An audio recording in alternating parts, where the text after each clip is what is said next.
আজ আমরা একটা রেসিপি বানাবো যেটা বাঙালিদের অত্যন্ত প্রিয় একটা রেসিপি। এই রেসিপিটা হলো রসগোল্লার রেসিপি, যেটা খেতে দারুণ আর এটা বানানো খুবই সহজ।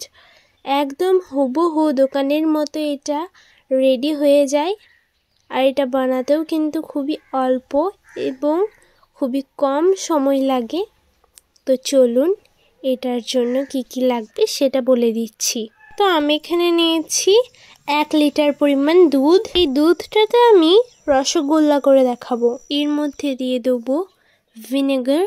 আপনারা চাইলে ছানা কাটানো পাউডার বা লেবুর রস দিয়েও এই ছানাটা কাটিয়ে নিতে পারেন।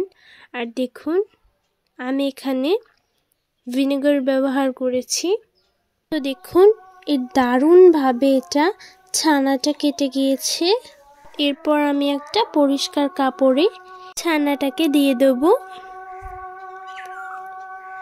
দেখুন খুবই ভালোভাবে আমি সব ছানাগুলোকে দিয়ে দিচ্ছি।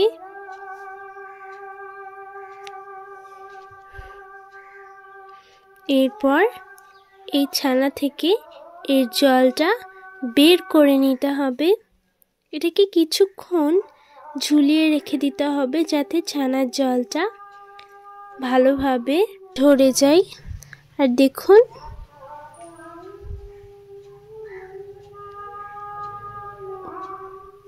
এরকম ভাবে ঝুলিয়ে রেখে দিতে হবে। এরপর দেখুন কিছুক্ষণ পর আমি এটাকে নামিয়ে নিলাম। আর দেখুন এটা কত সফট হয়েছে।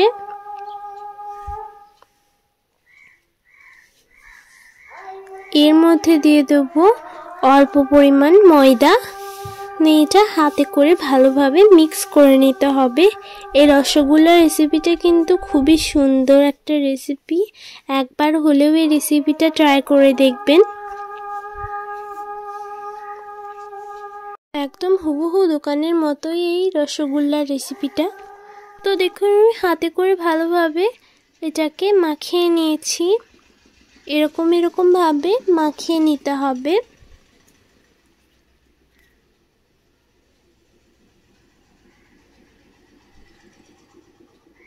আপনারা এটাকে যত ভালো করে মাখবেন রসগোল্লা কিন্তু ততটাই সফট হবে। আর দেখুন আমি ছোট ছোট করে কেটে নিচ্ছি। এরপর এটাকে গোল করে নিতে হবে একদম রসগোল্লার শেপে।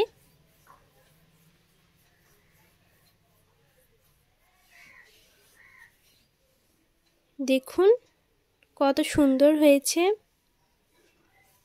এরকম ভাবে বানিয়ে নিচ্ছি সবগুলোকে।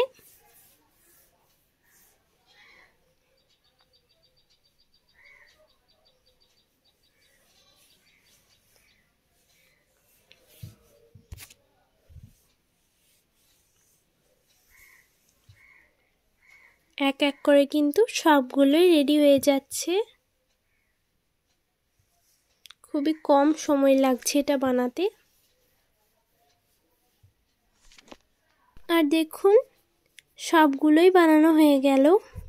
এরপর আমি চিনির শিরাটা রেডি করব। এর জন্য আমি একটা গ্যাস ওভেনে কড়াই চাপিয়ে দিয়েছি। এর মধ্যে 1 কাপ পরিমাণ দিয়ে দিয়েছি চিনি, দিয়ে দিচ্ছি জল। তো দেখুন চিনিটা হালকা হালকা ভাবে মেল্ট হচ্ছে। এর মধ্যে আমি এলাচ ফাটিয়ে দিলাম। এরপর এটাকে একটা চামচের সাহায্যে মিক্স করে নেব।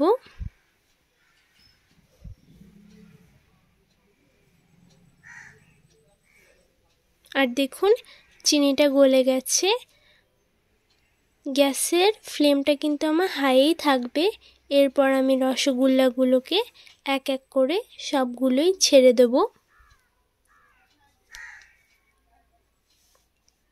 এটাকে কিছুক্ষণ ফুটিয়ে দিতে হবে। দেখেই বুঝতে পারছেন যে এটা ফুটছে। দেখে কিন্তু এটা দারুণ লাগছে।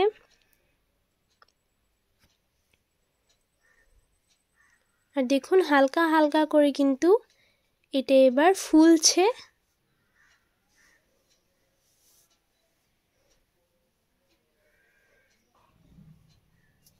এটা কিছুক্ষণ শিরার মধ্যে ফোটাতে হবে। আর এটা দেখবেন হালকা হালকা করে ফুলবে সবগুলোই।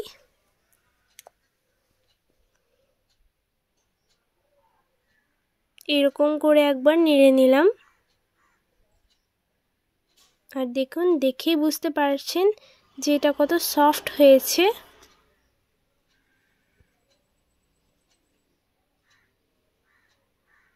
এটা আমি অফ করে নিলাম। এরপর দেখুন, এটাকে এবার তুলে নেব।